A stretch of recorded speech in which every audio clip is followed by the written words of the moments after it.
COVID has accelerated player empowerment, and now these opt-outs are impacting programs and playbooks like never before. But before we go forward, we're going to go back to perhaps the original opt-out, 2018.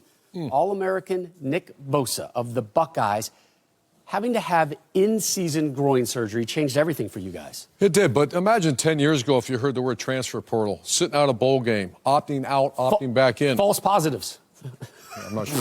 Yeah, you're right.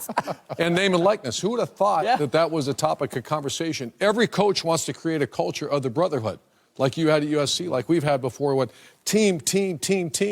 Now you have so many factors on the outside. So in 2018, the best player in college football, bar none. And not only a great player, a great leader, the toughest guy on the team.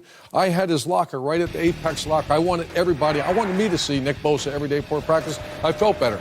He gets hurt, has pretty serious surgery, groin surgery. The doctors tell us he should be ready to go for the stretch run as you run for the national title Big Ten championship. Throughout practice, I would watch Nick Bosa. We'd watch the play. I'd look over with the trainers, and I would see him getting better. But I wasn't the only one. Our whole team was watching that guy over there. He's a difference maker. And as it got closer and closer, and I kept watching the schedule, when do we get him back? And every day, and then his dad calls me. I'm still dear friend. Wonderful family comes in and says, you know, $30 million, coach. $30 million. And I sat back in my chair, and I said, I get it. Yeah. You know, this is, I mean, you talk about ripping your heart open. And they make a decision. The Bosa family decides. And once again, can you blame them? $30 million, top 5 pick in the NFL draft. Went and trained. And that was the team. It took a month to recover from that. But he left the team when you were in a national title hunt. Yet, right before the Rose Bowl, he returned. Yeah, I get a phone call, and Nick says he wants to come out and watch us practice. He's actually in Los Angeles, wants to be around the guys. I was like, hey, you know, great. Of course, you're always welcome. You know, Nick's one of those kind of great people. And I remember asking our strength coach, I said, I wonder how the reaction will be to the players. You know, here's a guy, the best player, not on the team, in the country. Is he going to come back and watch us practice? And I said, sure. And I wondered, the team welcomed him back. I mean, he's a hero. Everybody, the culture of the society has changed so much, everybody understands. And I understand. I mean, like I said, it breaks your heart, but I understand. You're talking about generational money, opportunity that people work their whole life for. But he was welcomed back like that. Yeah, Coach, I'm trying to put myself in Bosa's shoes, and that's a tough decision to make, right? And you got to think about so many different things.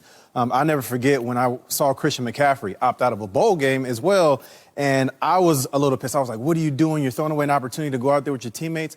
But that's because what we built, what me and Matt built when we were at USC, we built a brotherhood like you mentioned earlier.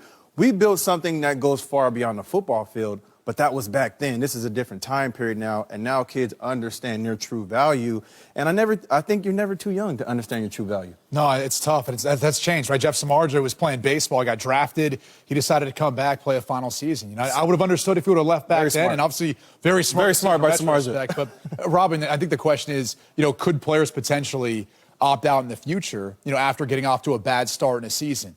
And that's a possibility. You know, I think with the way this landscape has changed, as you noted, because of the way COVID sped everything up, I think there's a legitimate shot that if some of these teams get off to a bad start, you see players opt back out and prepare themselves for the NFL draft. And that's in part because the landscape of education has changed. Students, I think now they view education differently than when we went to school or when you guys went to school, when you had that college experience going on campus, the brotherhood you're talking about. Now everything's online. And so I think they look towards the future with name, image, and likeness in the NFL, and they say, you know, I'm focused on that more so than maybe I am, you know, being a part of what's happening at my school or university. So what does the future look like because of opt-outs? There's two things. Number one is the chemistry of that locker room. What's that like? You know, this guy's going to leave, I'm going to go here. And because you don't just do that. Players talk. You're in that locker room talking, I'm going to leave, I'm going to do this.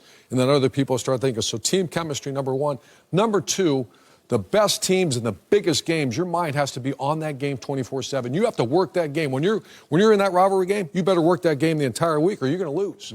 But what if you got that third uncle, I used to call him, or I'm not a big third uncle fan, or an agent, or people in the player's ear saying, hey, you know, you might want to opt out, protect yourself. And do I understand? I do understand. But my gosh, I mean, I just think the game's going to change. I get it. I'm just glad you didn't opt out from us last season, baby.